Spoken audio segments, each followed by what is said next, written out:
A block diagram is a schematic representation of systems. For example, if I have a system represented by a transfer function g of s equals the output x of s divided by the input r of s, then I know that the output x of s is basically the transfer function g of s times the input r of s. Now I can represent this operation graphically by a block diagram, basically a block containing the transfer function g of s, and the input to this transfer function is r of s and the output x of s. So basically the block, the graphical representation here by the block represents a multiplication process. Whatever is input to the block is multiplied by the content of the block to produce the output. Now in our course here, the scope of our course is single input, single output systems. So each block will have one single input and one single output. Another example is if we have two systems with the same input. For example, if I have two transfer functions, g1 of s equals the output x1 of s divided by r of s, then x1 of s is g1 of s times r of s. And again, if we have another system, g2 of s, x2 of s divided by r of s, then x2 is g2 times r of s. Now, I can represent these two systems, since they have the same input r of s, as two blocks, g1 and g2,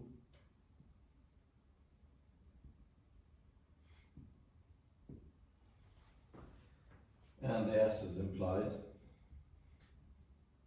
The same input is used, so I will just use one input r of s and branch it into two branches, and my output's going to be x1 and x2.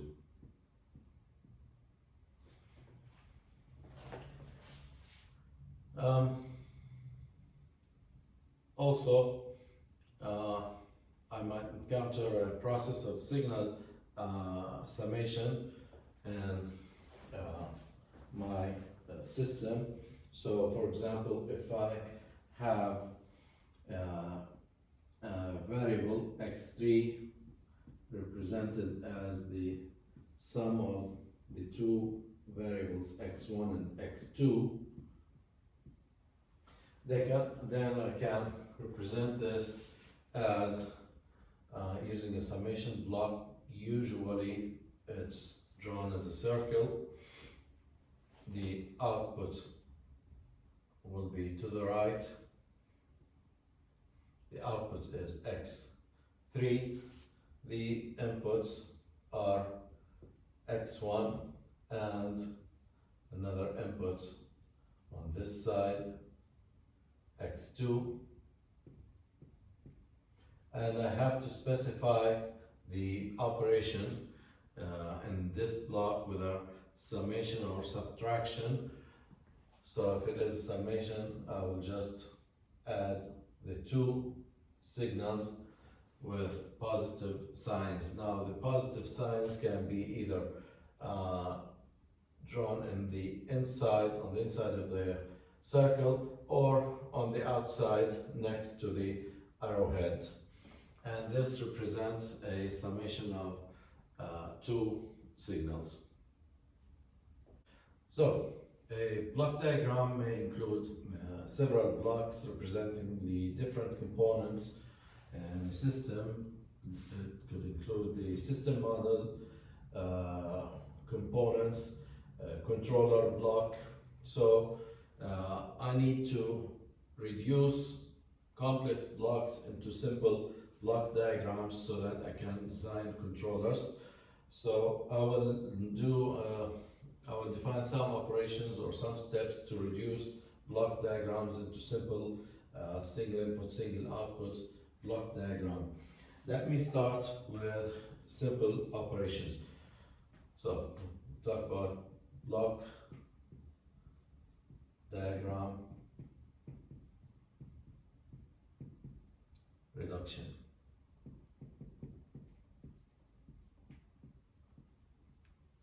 And first, I'll talk about blocks in series.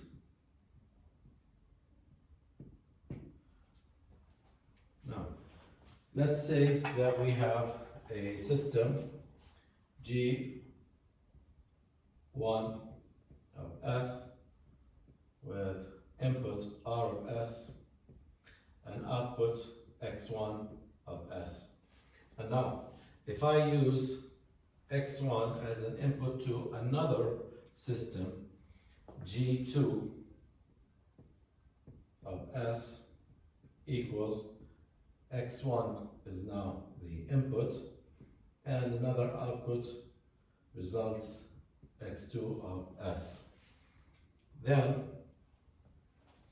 knowing that X1 of S is G1 times R of S, and X2 of S is G2 times the input, now X1 of S, then I can substitute X1 right in here, and X2 becomes G2 of S times G1 of S times R of S. Now, as blocks, the first system is G1, and the output, the input is R of S, and its output is X1. Now, X1 is an input to the next system, G2,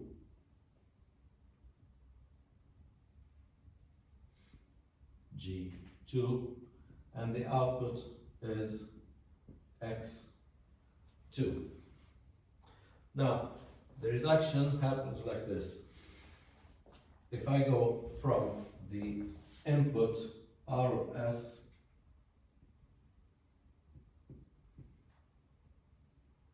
directly to the output X2, then what do I have here in this block?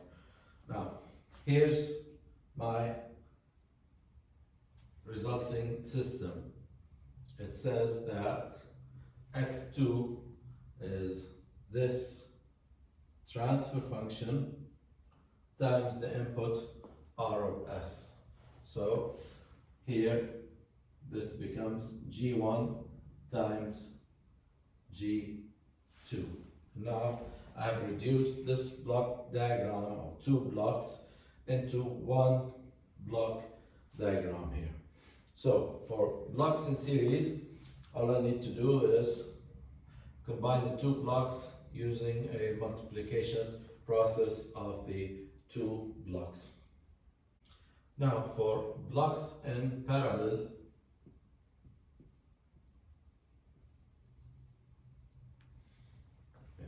let me go back to this system here, and let's say that a variable x3 is defined as the sum of the two variables x1 and x2. Then x1 is added to x2 and results in x3. So this block becomes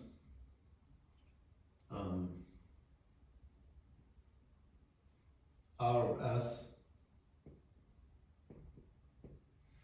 with input to G1 and G2, and the outputs x1 and x2 are added together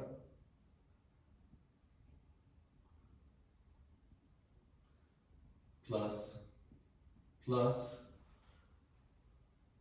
to produce x3. So now x3 is x1 plus x2. x1 is g1 times r. x1 is g1 times r, and x2 is g2 times the same input r of s. Then the sum x3 is, I'm going to take r of s as common, g1 of s plus g2 of s times r of s. So now the transfer function is right here, the sum of the two transfer functions. So this block diagram can be reduced to one single block: input r of s, output x3 right here, and what's inside the block is g1 plus g2. So blocks in parallel are reduced using the sum of the two transfer functions. Blocks in series result in a multiplication of the transfer functions.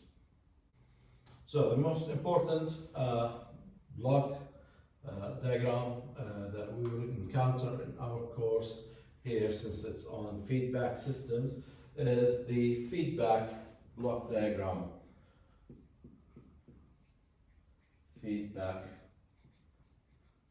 And that is when you have a system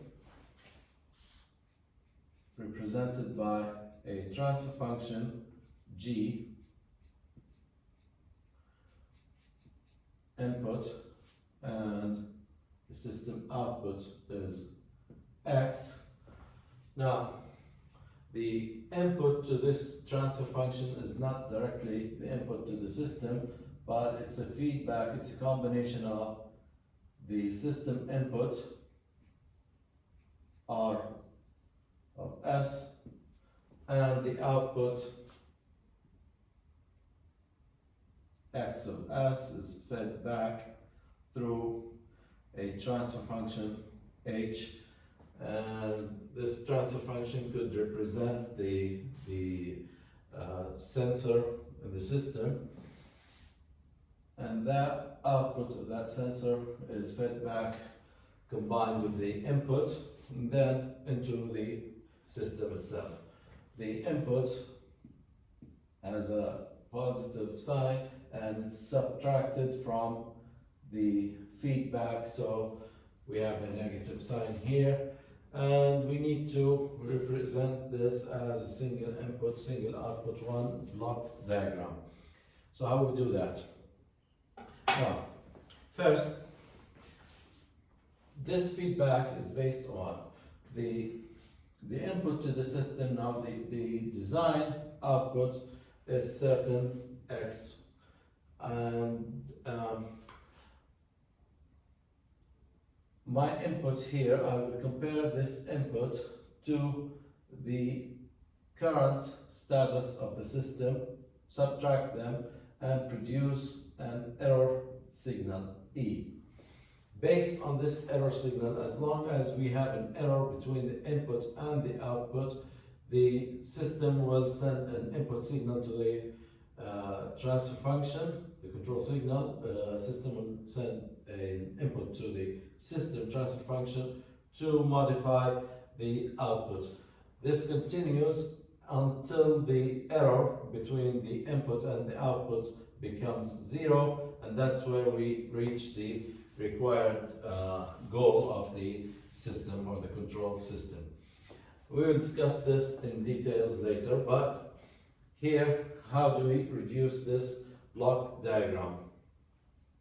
First, I know that the error signal E of S is R of S minus the signal right here is X times H of S times X of S. That's one relation. This equation represents the summation block. And I know that X is the error times the transfer function. X of S is G of S times the input error E of S. Now my goal is to reduce all of this to one block where the input R of S and the output X of S. What's inside this block? So I'll substitute the error value in here. So I have X of S becomes G of S times the error, which is R of S minus H of S times X of S. Now let me do some math rearrangement here. X of S is, let me expand this, G of S times R of S minus G of S times H of S times X of S. And then let me collect the X terms on one side and the input terms on the other side. So this becomes X of S plus G of S times H of S times X of S equals G of S times R of S. And now taking the X common here, 1 plus G of S times H of S times X of S equals G S times R of S. Then the transfer function, let me call it T of S, that represents the input R of S and the output X of S, and that's what I want to find out in here. single input R of S, single output X of S, represented by this transfer function, becomes, looking down here, divided by R, and I will have G of S divided by 1 plus G of S times H of S. And this is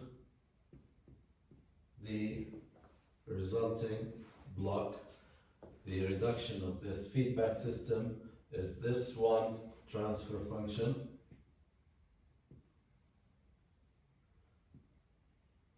G divided by 1 plus G H. The input is R of S and the output is X of S. And this is the reduction of a feedback loop in my control system. Finally,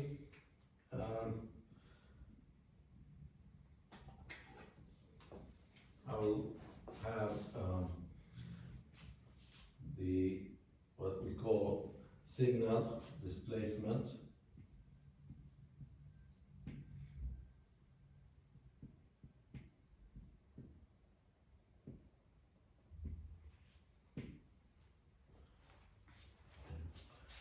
Now suppose that we have a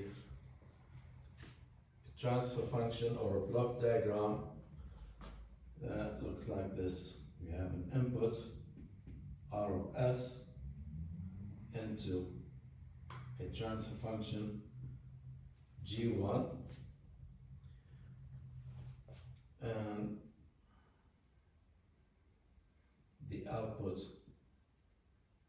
goes through another transfer function G2,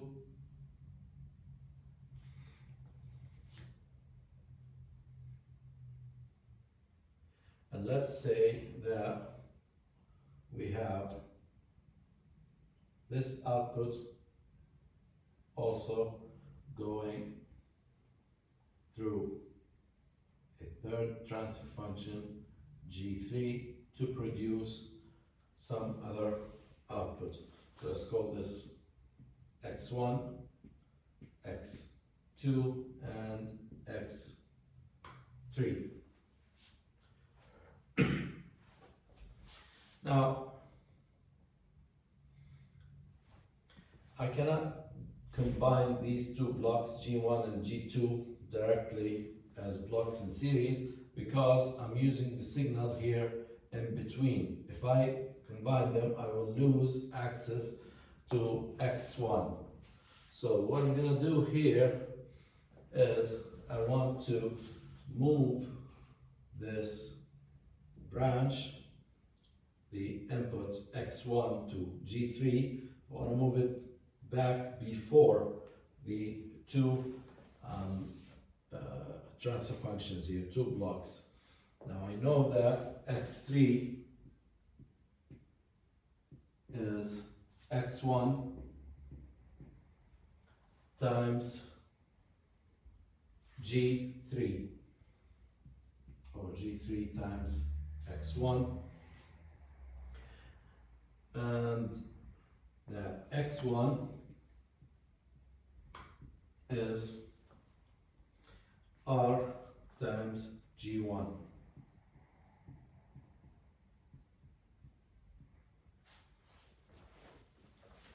Then X3 is basically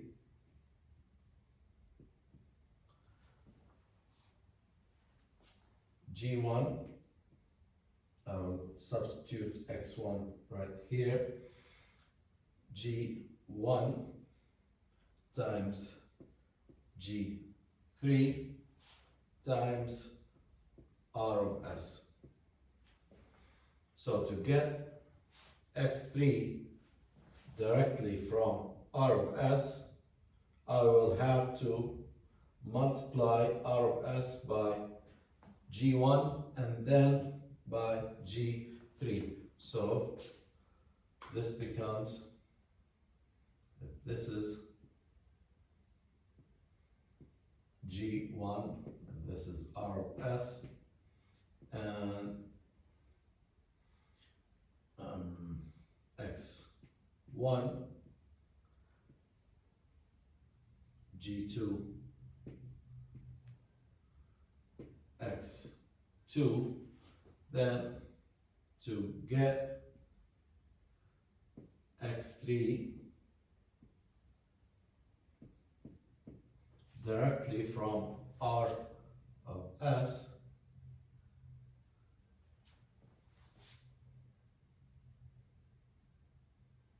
I will have to multiply it by G1.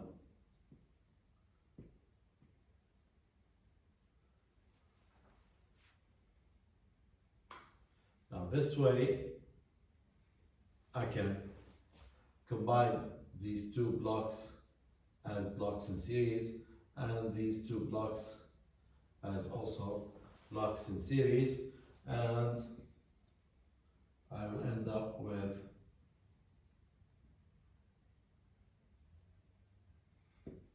G1, G2 blocks in series are reduced as the multiplication of two blocks, and that produces X2 starting from R of S, and another branch here to G1 times G3, and that would result in X3.